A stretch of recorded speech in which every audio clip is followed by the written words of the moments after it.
Inspirasi Pro 1, kanal informasi dan inspirasi. Assalamualaikum dan selamat pagi saudara pendengar di edisi hari ini Jumat 6 Desember 2024. Ermelinda Bekata kembali menyapa Anda di Bincang Pagi kali ini. Dari pukul 8 hingga pukul 9 pagi nanti saya akan menemani aktivitas Anda tentunya. Dan di Bincang Pagi kali ini kita akan membahas sesuatu yang ngeri-ngeri sedap ya. Mengenai generasi berbalik, mengapa anak melakukan kekerasan terhadap orang tua. Sudah hadir di studio Pro 1 RRI Bogor narasumber kami, yaitu ada Ambu Anggia Krisanti MPSI, betul ya menyebutnya, ya. Seorang psikolog. Ya. Ambu, assalamualaikum dan selamat pagi. Waalaikumsalam warahmatullahi wabarakatuh. Selamat pagi juga. Apa kabarnya Ambu pagi hari ini? Alhamdulillah baik. Alhamdulillah baik ya. Walaupun nih cuacanya dari Iya. pagi udah nggak enak ya. Enak banget justru. Oh gitu ya, malah nggak enak buat saya. Saya juga mengundang Anda bisa berinteraksi bersama kami dan juga bahwa siaran ini dilakukan live ya, begitu di RRI Bogor Official di YouTube kami. Jadi Anda juga bisa berinteraksi di live chat kami atau juga di nomor WhatsApp kami di 0815 kali 4200. Karena ini menarik nih ya, bicara tentang anak dan juga orang tua begitu. Tapi Ambu, memang situasinya sekarang tuh udah kayak apa sih, anak-anak kayaknya ada yang berubah deh, ada yang bergeser gitu. Karena menurutku kayaknya dulu takut banget atau santun banget sama orang tua. Ini sorry to say, tapi kan bicara fakta begitu ya. Betul. Tapi kan melihat kasus-kasus yang ada, apa nih yang bergeser atau perubahan-perubahan apa yang terjadi sebenarnya? Oke, sebelum kita bicara kepada sebuah situasi yang memang kejahatan gitu ya. Baik. Tapi secara umum memang terjadi perubahan kan dalam pengasuhan. Betul. Jadi kita nih orang tua yang saat ini mostly lah merasa bahwa zaman dulu tuh kita tertekan gitu ya, nggak boleh ngomong ini, nggak boleh ngomong itu, ini durhaka gitu ya. Betul. Ini salah dan segala macam. Nah sekarang kitanya pribadi memang membuat perubahan, jadi lebih terbuka sama anak, mengajak diskusi gitu kan. Nah inilah yang membuka komunikasi sebetulnya menjadi lebih baik pada dasarnya. Artinya menjadi lebih dua arah. Kalau dulu kan ya sekolah di sini ditentuin gitu kan, pulang jam segini ngelakuin apa dan segala macam. Sekarang enggak, kitanya sendiri memang membuka peluang untuk diskusi. Kitanya sendiri membuka peluang untuk ada komunikasi bahwa kamu mau apa gitu kan, mau sekolah di mana, ini pilihannya loh. Bahkan zaman sekarang udah nggak asing bahwa ketika mau memilih sekolah itu aja pun anak tuh dibawa gitu ya. Betul. Dibawa kemudian trial dan segala macam dalam segala hal, dan itu sebetulnya suatu hal yang positif. Terjadi perubahan lah yang tadinya hanya satu arah, sekarang menjadi dua arah. Hanya memang PR-nya adalah ketika satu kebablasan gitu kan. Kemudian yang kedua, pola komunikasinya di satu sisi dibuka, tapi di satu sisi kemudian berubah menjadi negatif gitu ya. Kalau sekarang lagi musim era we listen, we don't judge gitu kan. Kalau kita jangan-jangan masih yang we don't listen, we judge gitu kan. Jadi anaknya dikasih kesempatan buat ngomong gitu kan, mah aku mau sama temanku ya gitu ya, yang ini yang mana sih gitu kan. Terus yang enggak deh gitu kan, anak teman kamu aja aneh gitu. Nah jadi di satu sisi kalau dulu kita mungkin lebih nggak bilang misalnya gitu ya, karena takut misalnya. Kalau sekarang kesempatan untuk bicara itu ada, tapi kitanya kadang juga jadi tidak siap gitu ya, tentang apa yang anak sampaikan. Termasuk misalnya ketika anak cerita mah lagi ada booming ini loh gitu, atau lagi ada FYP ini loh gitu ya. Apa sih, jangan ikut-ikutan. Nah itu jadi bahaya juga kan. Artinya di satu sisi tadi balik lagi, peluang komunikasinya dibuka, tapi kemudian jadi terhambat. Karena kayaknya orang tua jadi serba salah juga nggak sih? Ngekang salah, ngebebasin juga salah gitu ya. Betul. Jadi dua-duanya dilema. Anak-anaknya satu nggak suka dikekang gitu ya, tapi mungkin kalau terlalu bebas juga jadinya kebablasan kayak gitu ya. Iya. Karena bicara tentang tema kita pagi hari ini, saudara pendengar, ini sorry to say, faktanya sekali lagi bahwa beberapa kasus tentang kekerasan begitu, bahkan ini yang terjadi adalah, makanya kita bilang udah berbalik begitu generasinya. Anak-anak melakukan kekerasan terhadap orang tua begitu. Faktor utamanya biasanya apa nih Ambu? Sebenarnya kalau saya selalu percaya bahwa anak itu dalam tanda petik adalah produk orang tua gitu ya. Bagaimana dia berpikir, bagaimana dia merasa, bagaimana dia bersikap, pada dasarnya dia meniru lah gitu ya. Satu, peniruan. Kemudian yang kedua adalah proses pembelajaran. meniru itu, ada orang tua yang merasa gini, saya nggak pernah nyontohin begitu gitu. Oke, tapi vibes apa yang kamu sampaikan kepada anak, energi apa yang kamu sampaikan, gesture apa yang kamu sampaikan. Misalnya lah gitu ya, saya nggak pernah loh ngajarin anak saya kalau ada apa-apa tuh diem. Oke, tapi kan ibu ketika punya masalah dengan suami, ibu cenderung silent treatment. Nah, itulah yang dipelajari gitu. Jadi yang disebut dengan peniruan tidak melulu situasinya adalah orang tua mengajarkan atau mencontohkan kepada anak pada situasi orang tua dan anak. Tapi ketika si ibu tadi bagaimana dia menyelesaikan masalah dengan suaminya, caranya seperti apa itu ditiru. Bagaimana si ibu ini bicara dengan tetangganya itu ditiru. Bagaimana si orang tua, si ayah lah misalnya ketika ada naik mobil terus ada yang ngetok gitu kan, kadang-kadang pengamen atau yang jualan gitu. Betul. Ya. Terus dia menghardik misalnya gitu, atau lampu merah lah gitu ya, yang dengan bahasa kasar, kalau bahasa sekarang tuh kayak anjir lah apa gitu ya. Itu ditiru loh gitu kan. Jadi jangan bicara bahwa saya nggak pernah nyontohin loh, atau saya nggak pernah ngajarin loh. Situasinya belum tentu harus diajarin secara formal langsung, gitu ya, tapi semua hal itu ditiru. Itu yang pertama. Jadi adalah proses peniruan gitu ya. Dan yang kedua adalah proses pembelajaran. Proses pembelajaran ini adalah lebih kepada begini, sebetulnya peniruan juga pembelajaran, tapi kalau yang kedua ini lebih kepada ketika anak merasa safe, ketika anak merasa nyaman, maka kalau istilahnya banyak orang bilang teko gitu ya, tekonya itu diisi dengan sesuatu yang positif. Nah, maka yang keluar adalah yang positif. Nah, tapi ketika tekonya yang diisi kan, kalau kasus yang terbaru ini kan yang anak membunuh orang tuanya. Betul. Itu ya, ini kan sebuah perilaku besar gitu ya. Saya pernah baca di saya nonton lah. Jadi kan sebetulnya tubuh manusia ini tidak mudah ditembus oleh benda tajam, istilahnya gitu. Kecuali itu situasinya sangat kenceng gitu ya, sangat kenceng, dan anak umur segini segimana sih gitu ya. Artinya apa? Harus ada energi yang besar. Betul. Sekuat apa gitu ya. Energinya harus besar, dan energi ini kan juga sangat dipengaruhi oleh emosi. Emosinya juga harus besar. Betul. Jadi dapat dikatakan hampir nggak ada lah yang situasinya itu insidental gitu ya. Nggak ada kejadian apa-apa, atau misalnya hanya kejadian sekali terus terjadi suatu energi yang besar, emosi yang besar sampai seperti itu gitu ya. Tapi kan kalau boleh dikatakan si ibu ini alhamdulillahnya selamat. Artinya besar kemungkinan sebetulnya tidak selamat juga. Artinya 3 orang loh gitu. Kita kejadian pertama aja gitu ya. Ini kalau kita mencoba membayangkan lah, kita menghardik orang 1 kali aja. Kita mungkin akan kaget sendiri karena kita menghardik dengan kata kasar atau dengan bentakan, dan mungkin kita akan punya, aduh gue ngomong ini lagi nggak ya ke orang. Misalnya kita marah di kantor lah gitu ya, Allah gitu ya. Terus ketika kita mau ngomong ke yang sebelahnya, ada penurunan dong gitu ya. Maksudnya kok gue kayaknya gitu banget sih gitu ya, kok gue kayaknya kasar banget sih. Tapi ketika energinya masih sama-sama dengan dampak yang sama, ini kan berarti gede banget gitu loh. Energinya gede banget. Terus 3 loh gitu ya, orang dewasa loh gitu. Ini luar biasa. Jadi artinya pasti ini ada energi yang besar, ada emosi yang besar yang dirasakan oleh si anak, yang dugaan saya ini cukup panjang. Gitu ya. Jadi ada sebuah pengalaman hidup yang cukup panjang yang membuat energi ini terlalu besar, dan emosinya memang yang negatif pasti gitu. Akumulasi jadinya. Betul. Karena kalau jujur aja Ambu, saya tuh bukan penikmat media sosial untuk yang kekerasan, orang jatuh aja saya nggak suka nontonnya begitu. Karena cuman ngelihat headline-nya aja udah serem begitu ya. Tapi sempat melihat atau mendengar teman-teman juga ngobrol, karena akhirnya jadi banyak debat antara orang tua, akhirnya banyak mungkin itu anaknya yang gini gitu ya. Terus juga anak-anak juga yang enggak lah kita gini. Akhirnya jadi ada perdebatan para netizen begitu ya. Nah, ternyata media sosial menurutku ini juga punya pengaruh besar untuk anak-anak atau juga bahkan orang tua begitu. Ngelihat bagaimana treatment keluarga 1, keluarga 2 memperlakukan satu sama lain kayak gitu ya.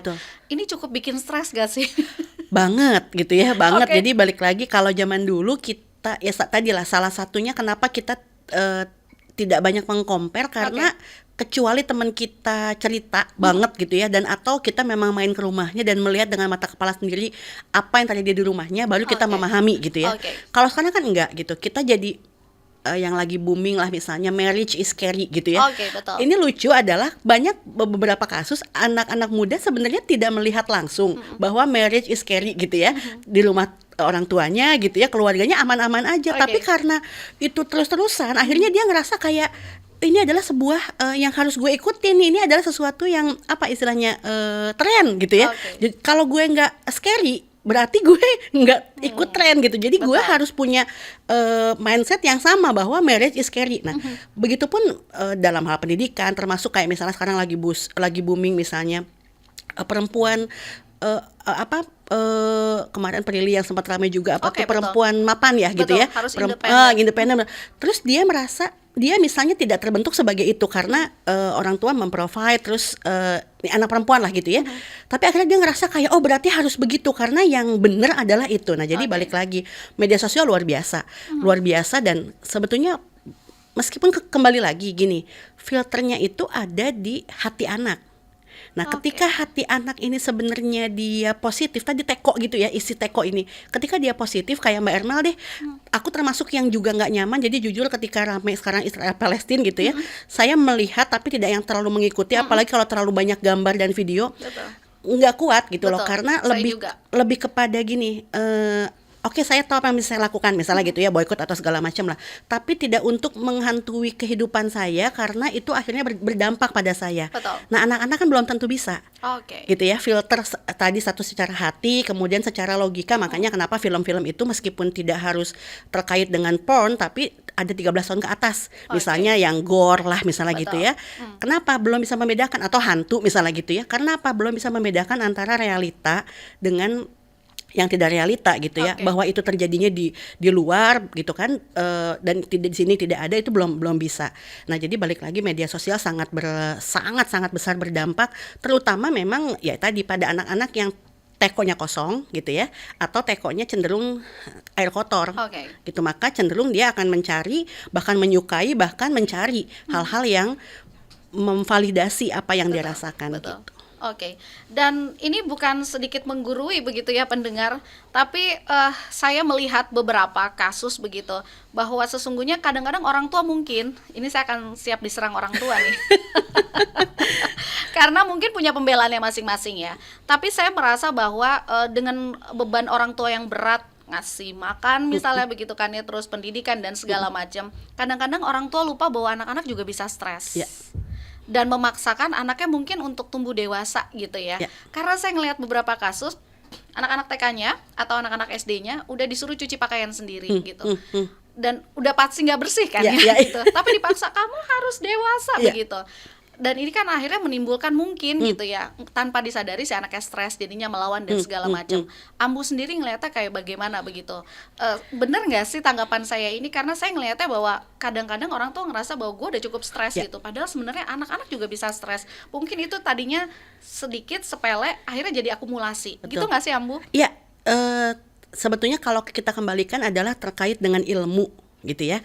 Ilmu mengasuh itu memang harus dipahami gitu. Oke. Supaya apa? Supaya nggak kelabakan sendiri, Betul. supaya nggak kebingungan mau ini mau itu, ekspektasi ini ekspektasi itu gitu. Dan kita lupa bahwa setiap manusia itu ada fasenya. Betul. Ya, paling gampangnya adalah ada fase baby born 0 sampai 2 minggu. Apa yang harus kita pahami gitu kan? Persiapan kita apa? Namanya anak ya anak gitu ya.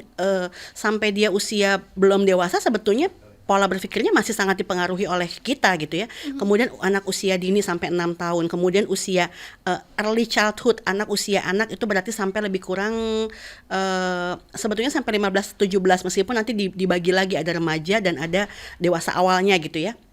Nah, ini kan harus sangat dipahami supaya apa? Ketika kita sama dia kayak sekarang gini, zaman dulu kita kan ketika belum ada Google Maps, kita pergi aja sebenarnya, Betul. gitu kan? Ya udahlah, kalaupun macet ya udah macet gitu ya. Sekarang kan kita jadi punya Google Maps untuk tahu macet atau tidak macet. Meskipun kalau memang kita harus tetap pergi di jam itu, tetap pergi juga. Tapi paling tidak mental set kita udah siap bahwa ini akan macet. Gitu kan, misalnya ketika mau berangkat pipis dulu gitu kan, bawa minum gitu kan, atau misalnya kalau lagi musim long weekend lah, apalagi lebaran dan segala macam, udah jelas nih apa yang mesti kita siapin supaya jangan nantinya rest areanya belum tentu nih kita dapat cepat dan segala macam. Lebih kepada mental set itu penting. Ilmu itu adalah kaitannya tentang mental set. Nah, ketika orang tua tidak memahami tentang ilmu itu tadi terkait dengan nyuci piring dan lain-lain itu ada namanya kecerdasan activity daily life atau yang disebut dengan kematangan. Nah, ini itu tuh ada urutannya gitu loh. 0 sampai 1 tahun apa sih activity daily life yang harus dia, meskipun baru seusia itu loh, ada activity daily life. 1 tahun sampai 2 tahun apa activity daily life-nya? 2 tahun sampai 3 tahun termasuk misalnya pada saat apa anak sudah bisa kita harapkan untuk bangun pagi tanpa dibangunin, gitu kan? Meskipun balik lagi, kalau nyontoh ayah ibunya yang tidurnya terlalu larut dan bangunnya pun sembarang, maksudnya siang, pola biologisnya akan ikut gitu kan. Padahal tadi balik lagi, ini merusak activity daily life. Jadi activity daily life itu di satu sisi, kematangan itu di satu sisi sifatnya fitrah. Akan terjadi begitu saja tapi harus distimulasi. Nah, ketika stimulasinya tidak sesuai, maka activity daily life-nya rusak. Gitu. Jadi jangan lu berharap anak lu ketika SD SMP terus dia tiba-tiba disiplin, tiba-tiba bangun pagi, tiba-tiba mengerjakan semua sendiri, sedangkan orang tuanya yang tidak melakukan itu semua. Gitu kan. Nah, ya tadi mencuci piring segala macam itu ada tahapannya. Ketika tahapan itu tidak terlampaui di fase usianya, maka akan menjadi hutang. Namanya begitu. Jadi fase perkembangan, jadi tugas perkembangan itu, jadi fase perkembangan itu ada tugasnya. Ketika tugasnya tidak sesuai pada fase itu, dia akan menjadi hutang. Di masa kapan? Kita nggak tahu. Nah, itu yang jadi bahayanya. Jadi harusnya nih fase pencarian jati diri yang tantrum, yang apa segala macam kan di 3 tahunan gitu ya. Ketika itu nggak terjadi, jangan merasa aman. Karena bukan tidak mungkin anak jadi tantrum nanti di sesuatu waktu yang harusnya dia udah nggak tantrum. Oh gitu ya? Iya, gitu. Termasuk kayak misalnya fase pencarian jati diri terkait dengan gender. Itu kan di 5-6 tahun. Makanya bebaskan nih anak perempuan mau pakai baju princess gitu kan, baju Frozen, baju apa. Ketika itu nggak boleh harus begini, harus ini segala macam. Mungkin saat itu dia ngikut, tapi nanti akan ada terjadi sebuah ledakan gitu ya, sebuah hutang yang harus dibayar, yang misalnya kalau pada orang muslim di usia tertentu harus sudah berkerudung, mungkin dia akan diam-diam jadi nggak pakai kerudung, atau mungkin yang banyak kasus saya tangani adalah tampilan aslinya masih berkerudung, tapi kemudian dia punya second account, bisa itu di Instagram atau di TikTok misalnya gitu ya, yang kemudian dia tampil tanpa kerudung, dan bahkan lebih parahnya adalah menggunakan pakaian-pakaian yang cenderung custom cosplay. Nah, kenapa? Karena ada fase yang tidak terselesaikan. Jadi bahayanya tuh segitunya. Jadi satu itu adalah jadi satu fase perkembangan harus dipahami, tugas perkembangannya apa saja, kemudian stimulasi untuk agar itu terlalui dengan benar di usia itu, dan jangan menggegas fase atau tugas perkembangan di usia yang belum untuk kita lakukan di fase yang sekarang. Jadi PR juga. Jadi belum, saya karena kaget ada anak TK gitu ya, yang kelas TK besar itu sudah ke bawa kunci rumah sendiri. Itu bukan 1-2 gitu, itu banyak. Jadi karena mama jadi ada pembantu, tapi pembantu cuma jam 11 katanya. Jadi pulang itu memang sudah ada makanan dan segala macam, tapi dia kebayang nggak buka pintu sendiri di rumah sendiri dan segala macam. Terus ya udah itu belum usianya, activity daily life-nya belum sampai situ. Tanggung jawabnya belum di situ. Belum sampai situ gitu loh. Belum lagi kan, terus nanti ada adiknya tuh jadi pulang bareng naik jemputan gitu. Bla bla segala macam, seperti fine aja kata orang tuanya gitu ya, nggak ada masalah gitu, karena semua udah siap kok, udah rapi, cucian apa segala macam, artinya tidak ada aktivitas yang pekerjaan berat lah gitu ya. Tapi hati, emosi, kelekatan gitu kan. Nah, itu kalau kita bicara itu, apalagi yang jelas-jelas dibebani bahwa nyuci piring sendiri gitu ya, apa sendiri ya, sini juga mungkin saya akan kena hujat juga nih gitu ya, karena banyak yang ngerasa itu kan harus dari dini gitu kan. Iya, dari dini, tapi masalahnya ada usianya loh gitu loh. Nah, jadi dininya tuh segimana dininya gitu. Betul. Karena aku pikir main aja anak-anak tuh masih yang nggak tahu begitu ya. Awas ya nanti jatuh. Pasti akan jatuh gitu loh. Apalagi jadi kalau dikasih tanggung jawab udah harus nyuci piring, belajar ya boleh, tapi mungkin ada garisnya ya ada itu di usia yang berapa begitu. Karena kan mungkin belum mencerna ya, betul, Ambu ya. Betul. Nah, ini kita siap-siap diserang. Karena mungkin ada sebagian orang tua yang merasa ya gimana kondisinya, keadaannya, jadi mau nggak mau anak saya latih dewasa gitu. Betul. Tapi sebenarnya kondisi yang kayak gitu bisa jadi apa sih tadi pembelaan tadi nggak sih seorang tua ya kondisinya kayak gini mau nggak mau gitu. Ada satu kasus lagi nih Ambu, papahnya karena sudah tidak ada sehingga si ibunya jadi punya tanggung jawab sendiri, dia sampai stres sendiri begitu ya, dan akhirnya memberikan banyak tanggung jawab ke anaknya yang masih SD ini gitu, karena ngerasa bahwa mama udah stres nih gitu kan.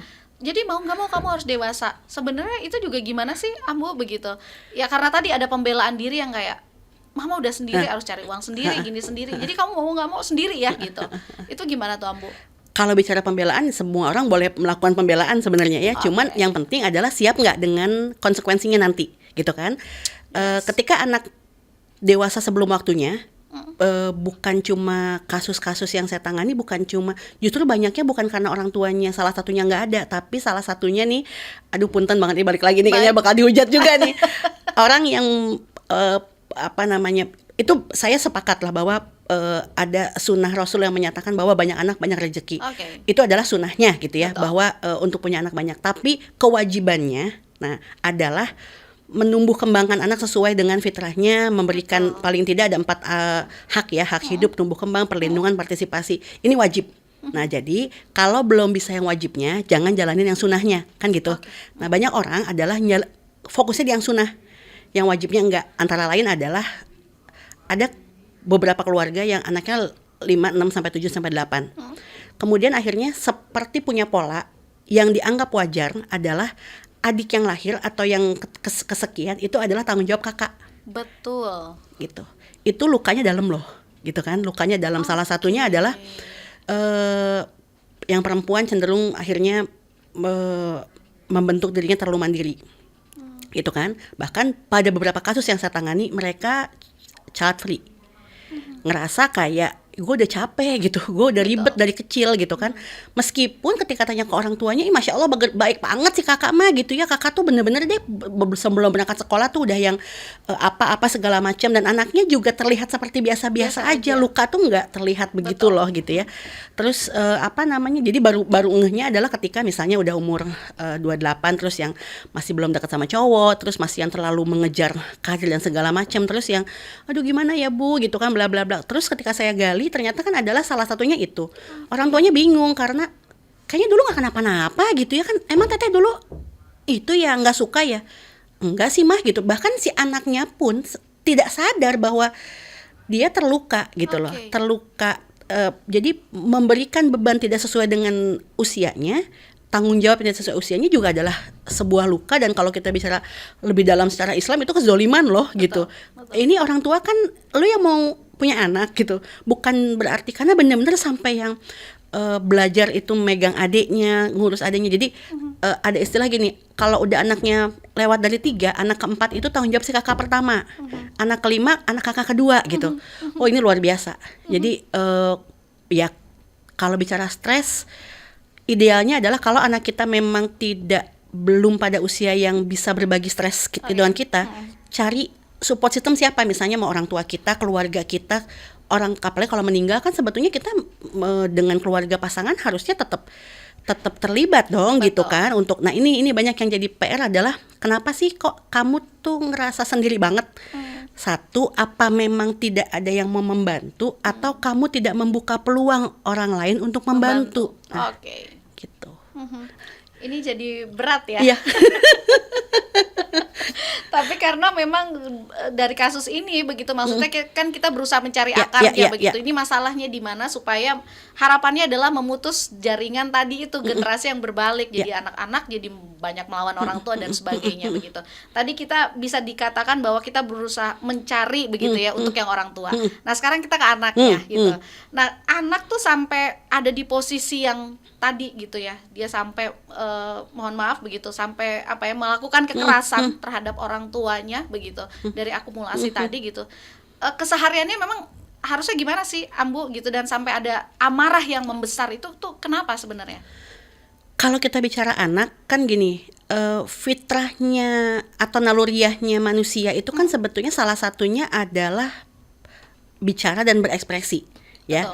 dari kecil lah gitu ya, baru lahir aja begitu kita nggak nyaman basah pipis gitu kan, kita akan nangis, lapar nangis gitu. Artinya apa? Itu udah fitrah gitu, nggak usah diajarin. Manusia itu secara naluriah pasti berekspresi, pasti menyampaikan meskipun dengan cara apapun, berkomunikasi. Nah, artinya bahwa harusnya kan itu terjadi perkembangan terus ya, dari yang cuma sekedar bisa nangis, kemudian udah mulai bisa protes gitu ya. 1 tahun 2 tahun ngomongnya belum lancar, tapi begitu dikasih susu yang dia nggak mau dilempar misalnya gitu kan, itu sebuah bentuk komunikasi. Terus sampai akhirnya dia jadi tahu bicara gitu ya, tahu komunikasi bla bla bla. Nah, ini harusnya terus nih didampingi oleh orang tua. Bicara itu harus seperti apa, kata-katanya apa, kalimatnya apa, waktunya kapan, caranya seperti apa, itu harus terus. Orang tua harus siap terhadap tadi we listen, we don't judge gitu ya. Dan anak pun harus siap untuk bicara dengan cara yang tepat. Tepat ini artinya caranya tepat, waktunya tepat. Karena ada anak yang caranya tepat, waktunya nggak pas, bapaknya baru pulang, ibunya lagi capek, nggak tepat. Atau sebaliknya, waktunya tepat tapi cara ngomongnya, aku mau ini ya, gitu kan, terus beliin ini ya, gitu kan, ini juga nggak tepat misalnya gitu. Jadi harus yang tepat. Nah, kalau sampai ada akumulasi emosi dan energi yang sangat besar ini sudah pasti, saya sih sudah bisa memastikan 99,9% adalah pasti tidak keluar. Apa yang dia rasakan, gitu kan? Tadi sekedar nggak nyaman mau ngompol aja kan bereaksi loh gitu. Kalau ada sesuatu yang dia rasakan kemudian mengendap, terakumulasi menjadi sebuah energi dan emosi yang besar, ini pasti tidak ada penyaluran. Gitu kan, tidak pernah tersampaikan. Andai pun pernah tersampaikan, feedbacknya pasti tidak positif sehingga anak ini, nah tadi fitrahnya itu pasti bereaksi. Tapi ketika reaksi itu tidak terjadi, kalau sekarang banyak misalnya gini, aku udah nggak mau ngomong lagi sama suamiku karena aku pernah ngomong dan reaksinya nggak nyaman. Ya kita kan juga gitu ya, orang sama temen atau sama siapapun, kok ketika gue ngomong gini kok dia kayak acuh, atau misalnya kayak elah lo cuma gitu doang, udah dong pasti kita nggak mau ngomong lagi sama dia. Nah jadi tadi proses pembelajaran, selain peniruan ada pembelajaran. Kita tuh belajar, bagaimana sih bersikap sama si ini, si ini nggak suka diomongin ini, ketika aku ngomong gini dia bereaksi begini dan aku tidak akan melakukan hal yang sama dong. Nah artinya tadi balik lagi, kalau sudah sampai kayak begini banget, ini udah pasti tidak pernah ada penyaluran. Tidak pernah ada kesempatan untuk dia menyampaikan, tidak pernah ada kesempatan untuk dia mengekspresikan, lebih mungkinnya memilih diam. Karena kalau dari yang saya baca beberapa berita setelahnya tentang kasus ini, bahkan Menteri PPA kalau nggak salah menyatakan anak ini anak yang baik, bahkan sangat baik, gitu kan. Saya sih kalau ngeliat fotonya atau ya dari yang disampaikan Ibu Menteri ini, dugaan saya memang anak ini anak diem, anak manis gitu. Manis yang salah ya gitu ya, yang terpaksa manis mungkin, karena makanya hati-hati jangan melebeli anak yang diem atau nurut itu selalu manis. Saya punya banyak kasus yang diem nggak taunya jeng ketahuan ada akun TikTok yang padahal dia berbusana muslim, perempuan, ternyata di akun TikToknya itu gitu kan, mengerikan, termasuk main role play yang dengan orang dewasa dan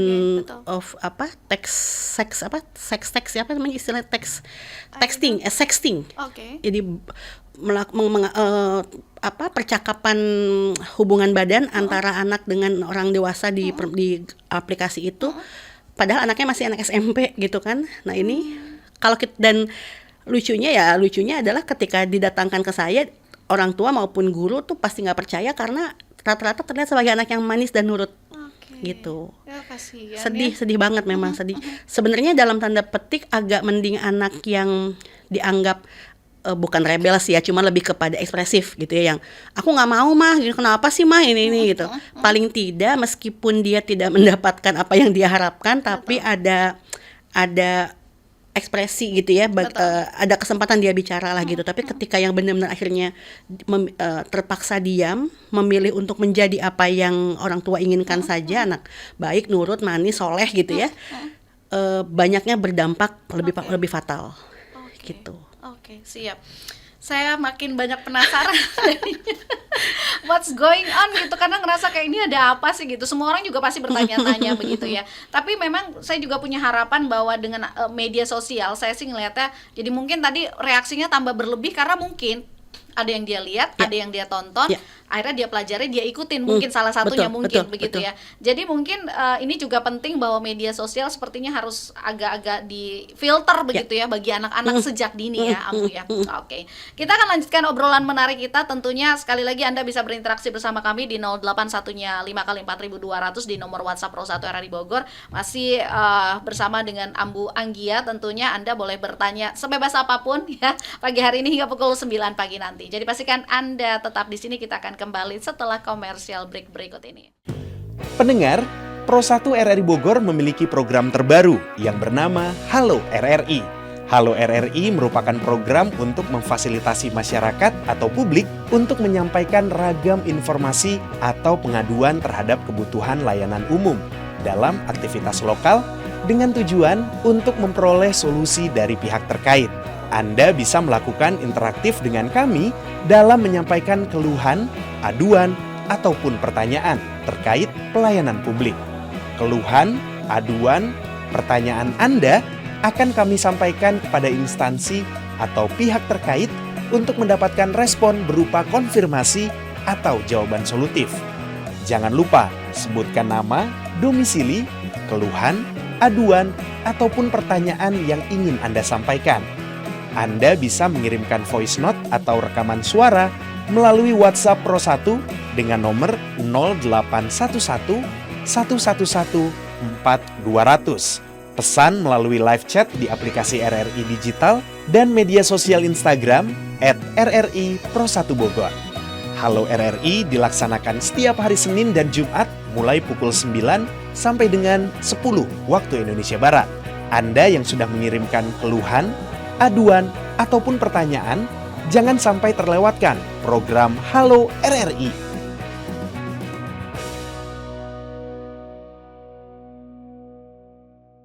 Masih di Bincang Pagi edisi hari ini Jumat 6 Desember 2024, saudara pendengar masih membahas mengenai generasi berbalik, mengapa anak melakukan kekerasan terhadap orang tua. Tentunya masih bersama dengan Ambu Anggia yang kalau cerita tuh aku bawaannya pengennya panjang. Utarakan gitu, jadi aku paham sebagai orang tua gitu, pengennya kayak gitu ya Ambu ya. Seru banget ya pokoknya kalau ngobrol sama Ambu.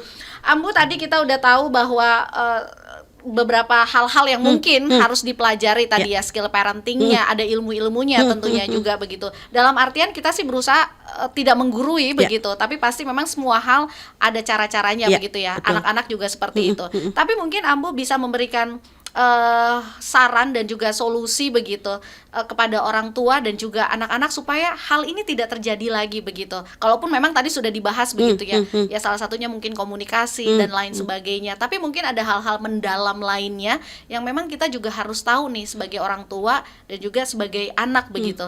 Dan salah satunya tadi yang paling utama juga adalah kayaknya ibadah tuh adalah udah paling lifeguard yang nggak bisa lagi. Betul. Kita udah nggak bisa nih untuk debat sana sini begitu. Itu mungkin yang salah satu yang paling penting. Gimana Ambu? Oke, kalau kita mundur banget nih ya dari karena gini, manusia itu pada akhirnya secara karakter terbagi dua. Ada yang difficult person, ada yang easy person. Dan difficult person itu hampir pasti ada dari difficult child. Gitu. Jadi itu runtutan gitu ya. Jadi dari mulai difficult child kemudian becoming difficult person gitu kan.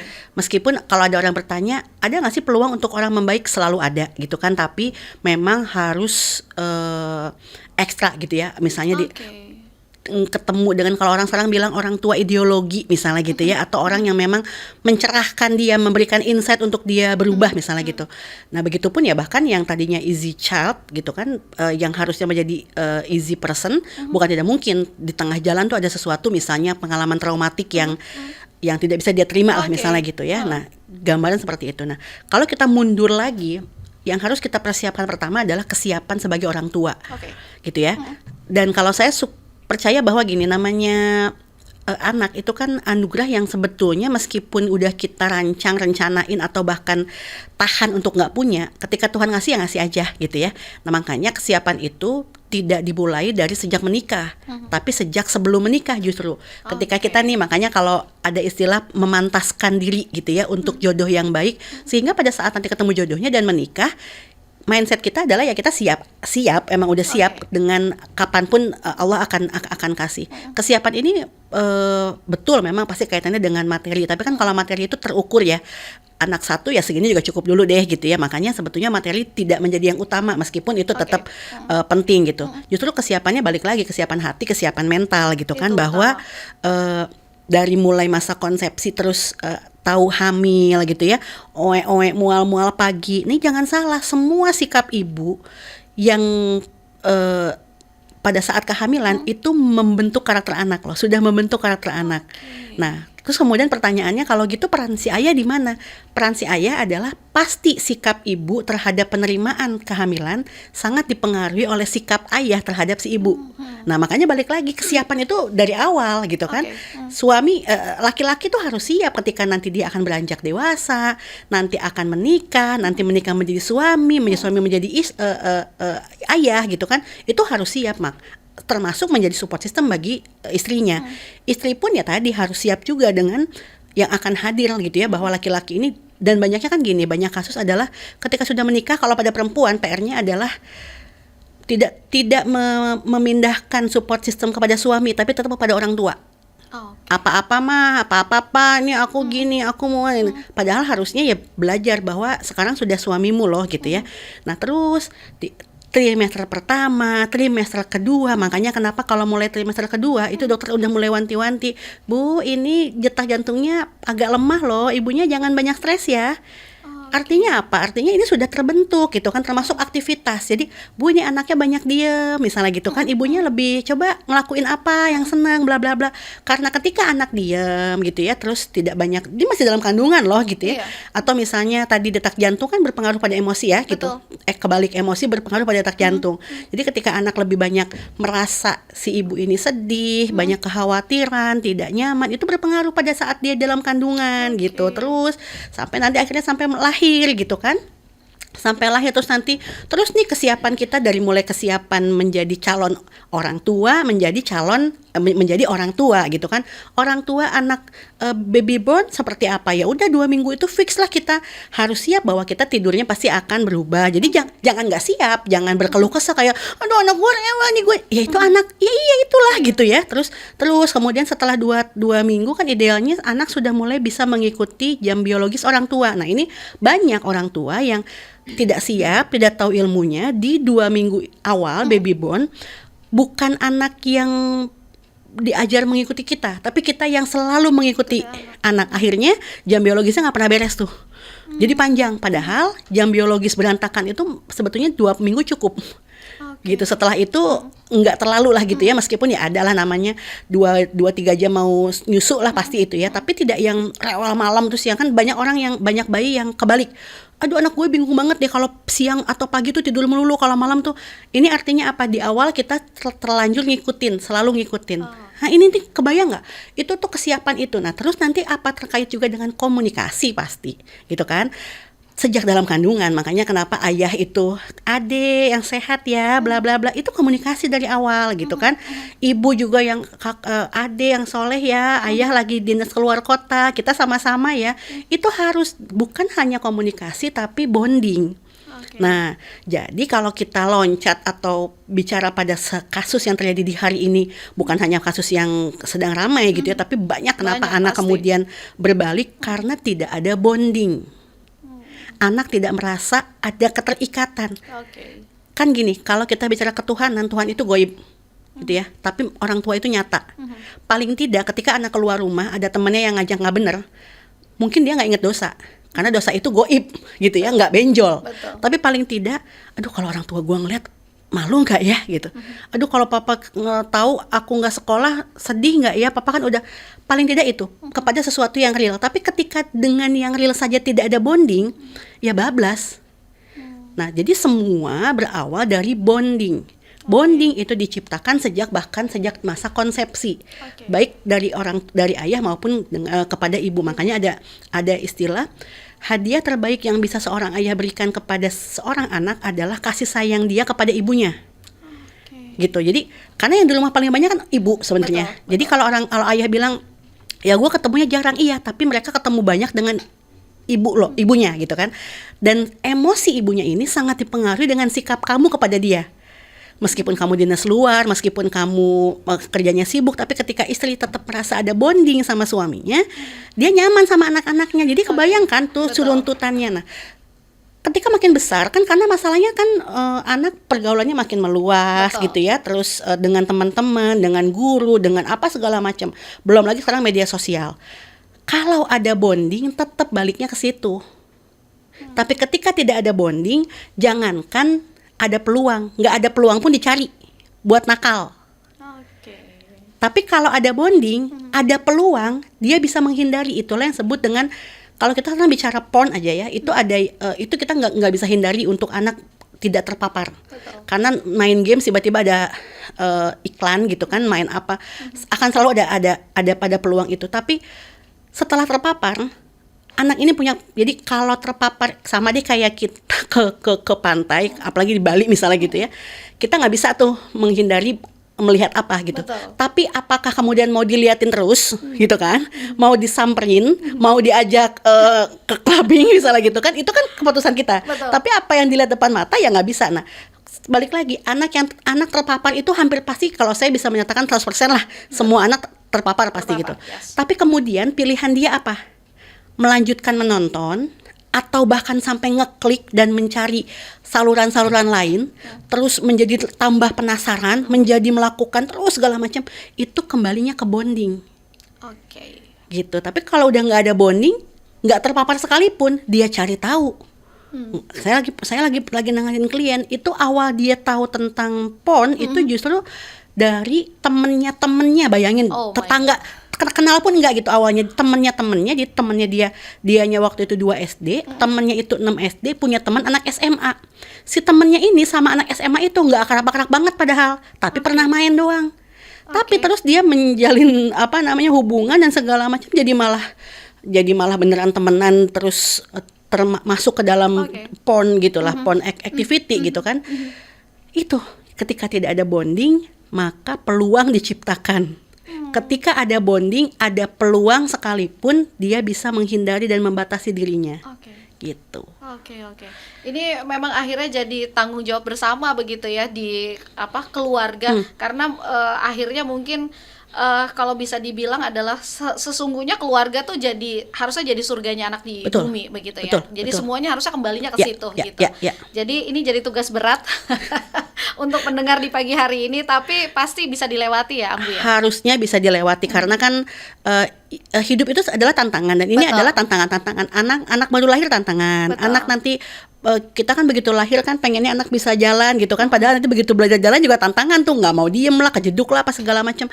Jadi kalau selama kita memaknainya itu adalah tantangan dan kita memang siap, plus bukan cuma siap hati saja, tapi memenuhi logika dengan kesiapan itu, ilmunya itu insya Allah aman gitu kan, terlewati terus lah gitu ya. Dan justru kalau nggak ada tantangan malah tidak bertumbuh dan berkembang gitu. Betul ya. Kebayang, jadi mungkin agak so taunya aku begitu, tapi from the first time pada saat menikah terus berdoa sama Allah pengen punya anak gitu ya. Jadi harapannya kalau udah dikasih anak ya seperti itu juga dijaganya begitu setiap hari begitu ya.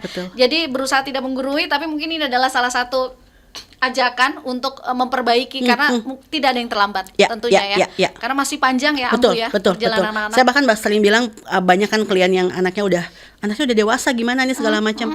Bu, taubat itu Tuhan ngasih kesempatan sampai kita mau mati loh. Gitu kan. Setuju. Jadi sekarang ibu sudah tahu ada yang salah, meskipun masih minim apa yang ibu tahu salah sebelum belajar. Nah, orang kesalahannya gini, begitu tahu salah belajar, padahal salah, begitu tahu salah taubat dulu, nah baru belajar.